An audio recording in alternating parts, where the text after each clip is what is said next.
ಓಂ ಗಂ ಗಣಪತಯೇ ನಮಃ. ಶ್ರೀಮಾತ್ರೇ ನಮಃ.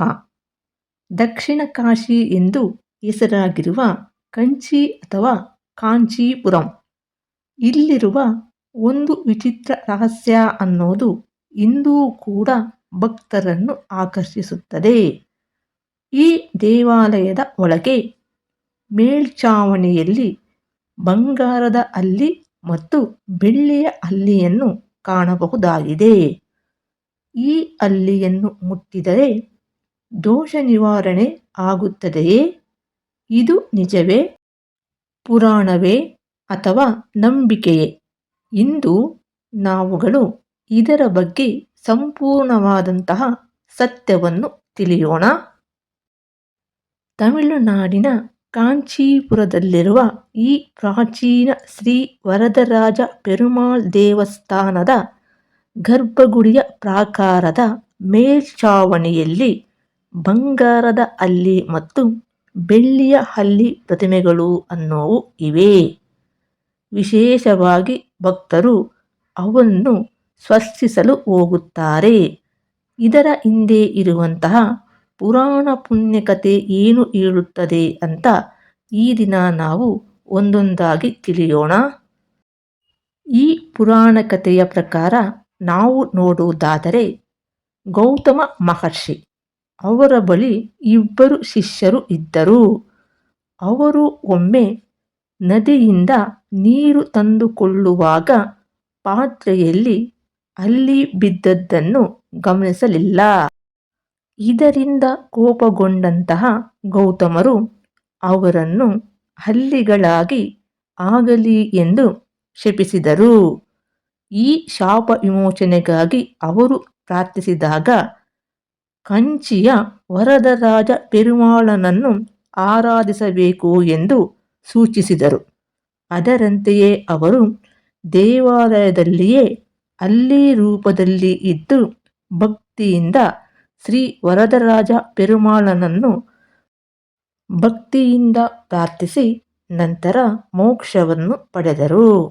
ಆ ಸಂದರ್ಭದಲ್ಲಿ ಸೂರ್ಯ ಮತ್ತು ಚಂದ್ರರು ಸಾಕ್ಷಿಯಾಗಿದ್ದರು ಎಂದು ಹೇಳಲಾಗುತ್ತದೆ.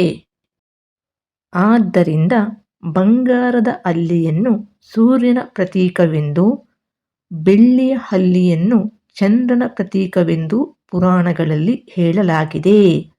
ಇದಕ್ಕಾಗಿಯೇ ಇಂದ್ರನು ಈ ಘಟನೆಯ ಸ್ಮರಣಾರ್ಥವಾಗಿ ಈ ಹಲ್ಲಿಯ ಪ್ರತಿಮೆಗಳನ್ನು ಪ್ರತಿಷ್ಠಾಪಿಸಿದನು ಎಂದು ಮತ್ತೊಂದು ಕಥೆಯೂ ಸಹ ಇದೆ. ಇನ್ನ ಹಲ್ಲಿಯನ್ನು ಸ್ಪರ್ಶ ಮಾಡಿದರೆ ಏನು ಫಲ ಅಂದರೆ, ಜನಪ್ರಿಯ ನಂಬಿಕೆಯ ಪ್ರಕಾರ ಹಲ್ಲಿ ದೇಹದ ಮೇಲೆ ಬಿದ್ದರೆ ದೋಷ ಬರುತ್ತದೆ ಎಂದು ಹಿರಿಯರು ಹಾಗೂ ಅನುಭವವಾದಿಗಳು ಹೇಳುತ್ತಾರೆ. ಆದ್ದರಿಂದ ಕಂಚಿಯಲ್ಲಿನ ಬಂಗಾರದ ಹಲ್ಲಿಯನ್ನು ಮುಟ್ಟಿದರೆ ಹಲ್ಲಿ ದೋಷ ನಿವಾರಣೆ, ಪಾಪಕ್ಷಯ ಹಾಗೂ ಗ್ರಹ ದೋಷ ಶಾಂತಿ ಅನ್ನುವುದು ಆಗುತ್ತದೆ ಎಂದು ಹೇಳುವರು. ಹಲ್ಲಿಯು ಶಬ್ದ ಮಾಡುವಾಗ ಕೃಷ್ಣ ಕೃಷ್ಣ ಎಂದು ಹೇಳುವ ಪದ್ಧತಿಯೂ ಸಹ ಇಂದಿಗೂ ಇದೆ. ಇನ್ನು ವೈಜ್ಞಾನಿಕವಾಗಿ ಬಂಗಾರದ ಹಲ್ಲಿ ಎಂದರೆ ಆಂಧ್ರ ಪ್ರದೇಶದಲ್ಲಿನ ಶೇಷಾಚಲ ಅರಣ್ಯಗಳಲ್ಲಿ ಕಾಣಬರುವಂತಹ ಅಪರೂಪದ ಒಂದು ಜಾತಿ. ವೈಜ್ಞಾನಿಕವಾಗಿ ಇದು ರಾತ್ರಿ ವೇಳೆಯಲ್ಲಿ ಸಂಚರಿಸುವ ನಿಶಾಚರ ಜೀವಿ. ಇದಕ್ಕೆ ಗುಹೆಗಳು, ಚಳಿ ಇರುವಂಥ ಪ್ರದೇಶಗಳು ಅಂದರೆ ಇಷ್ಟ. ಸರಿಸುಮಾರು 150ರಿಂದ 180 ಮಿಲಿಮೀಟರ್ ಉದ್ದ ಅನ್ನುವುದು ಬೆಳೆಯುತ್ತದೆ. ಹಾಗೆಯೇ 40ರಿಂದ 50 ಮೊಟ್ಟೆಗಳು ಇಡುತ್ತದೆ. ಇದು ಸಾಮಾನ್ಯ ಹಲ್ಲಿಗಳಿಗಿಂತ ವಿಭಿನ್ನವಾಗಿ ಗಟ್ಟಿಯಾಗಿ ಕೂಗುತ್ತದೆ. ಇದು ಅಪರೂಪದ ಮತ್ತು ಸಂರಕ್ಷಿತ ಜಾತಿಯಾಗಿದೆ.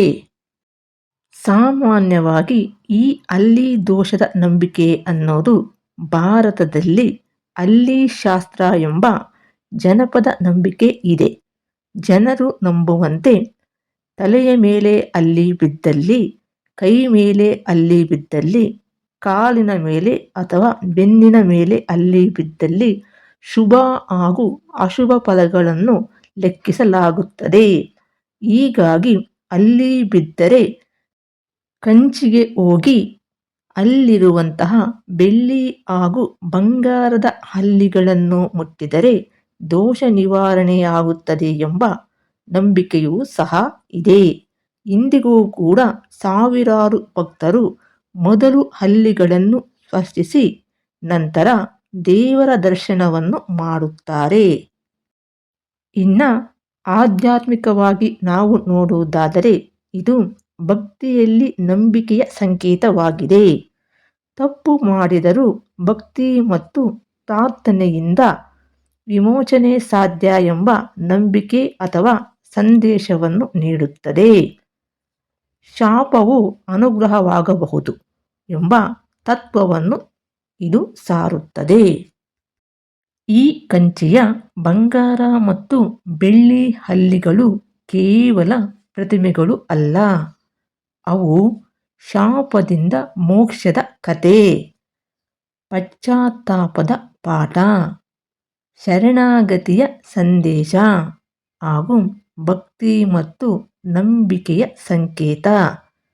ನೀವು ಯಾವತ್ತಾದರೂ ಕಂಚಿಗೆ ಹೋದರೆ ಈ ಹಲ್ಲಿಗಳನ್ನು ನೋಡದೆ ಬರಬೇಡಿ.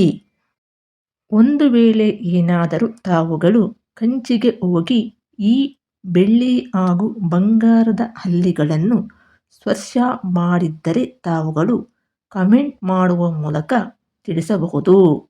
ಒಟ್ಟಾರೆಯಾಗಿ ಕಂಚಿಯ ಬಂಗಾರ ಮತ್ತು ಬೆಳ್ಳಿಯ ಹಲ್ಲಿಗಳು ಪುರಾಣ ಮತ್ತು ಭಕ್ತಿಯ ಪ್ರತೀಕಗಳು. ಹಲ್ಲಿ ದೋಷದ ನಂಬಿಕೆ ಅನ್ನೋದು ಜನಪದ ಆಚಾರದಿಂದ ಬಂದದ್ದಾಗಿದೆ. ನೈಸರ್ಗಿಕವಾಗಿಯೂ ಕೂಡ ಬಂಗಾರದ ಹಲ್ಲಿ ಎಂಬ ಅಪರೂಪದ ಜಾತಿ ಅನ್ನೋದು ಕೂಡ ಇದೆ. ಇನ್ನ ಈ ಹಲ್ಲಿ ಶಾಸ್ತ್ರದಲ್ಲಿ ಯಾವ ಅಂಗದ ಮೇಲೆ ಹಲ್ಲಿಯು ಬಿದ್ದರೆ ಏನು ಶುಭ ಹಾಗೂ ಅಶುಭ ಫಲ ಎಂಬುದನ್ನು ನಾನು ಈಗಾಗಲೇ ಹಲವಾರು ವಿಡಿಯೋಗಳ ಮೂಲಕ ಅಪ್ಲೋಡ್ ಮಾಡಲಾಗಿದೆ.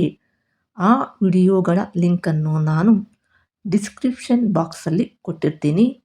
ಅಲ್ಲಿಂದ ತಾವು ಕಲೆಕ್ಟ್ ಮಾಡಿಕೊಂಡು ತಿಳಿದುಕೊಳ್ಳಬಹುದು. ಹಾಗೆಯೇ ಈ ಹಲ್ಲಿ ದೋಷ ನಿವಾರಣೆಗಾಗಿ ತಾವುಗಳು ಕಂಚಿಗೆ ಹೋಗಲು ಸಾಧ್ಯವಾಗದಿದ್ದಲ್ಲಿ ಮನೆಯಲ್ಲೇ ಮಾಡಿಕೊಳ್ಳುವಂತಹ ಶಾಸ್ತ್ರಾಧಾರಿತ ಹಲ್ಲಿ ದೋಷ ನಿವಾರಣಾ ಪದ್ಧತಿಯನ್ನು ಸಹ ನಾನು ಒಂದು ವಿಡಿಯೋ ಮೂಲಕ ಅಪ್ಲೋಡ್ ಮಾಡಲಾಗಿದೆ. ಆ ವಿಡಿಯೋ ಅನ್ನು ಸಹ ನಾನು ಡಿಸ್ಕ್ರಿಪ್ಷನ್ ಬಾಕ್ಸಲ್ಲಿ ಕೊಟ್ಟಿರ್ತೀನಿ. ಅಲ್ಲಿಂದ ಕಲೆಕ್ಟ್ ಮಾಡಿಕೊಂಡು ತಾವು ಈ ಪರಿಹಾರ ವಿಧಾನವನ್ನು ಅನುಸರಿಸಬಹುದು. ಸದ್ಯಕ್ಕೆ ಈ ವಿಡಿಯೋನ ಇಲ್ಲಿಗೆ ಮುಗಿಸಿ ಮತ್ತೊಂದು ವಿಶೇಷವಾದ ಮಾಹಿತಿಯೊಂದಿಗೆ ಇನ್ನೊಂದು ವಿಡಿಯೋದಲ್ಲಿ ಮತ್ತೆ ನೋಡೋಣ. ನಮಸ್ಕಾರ.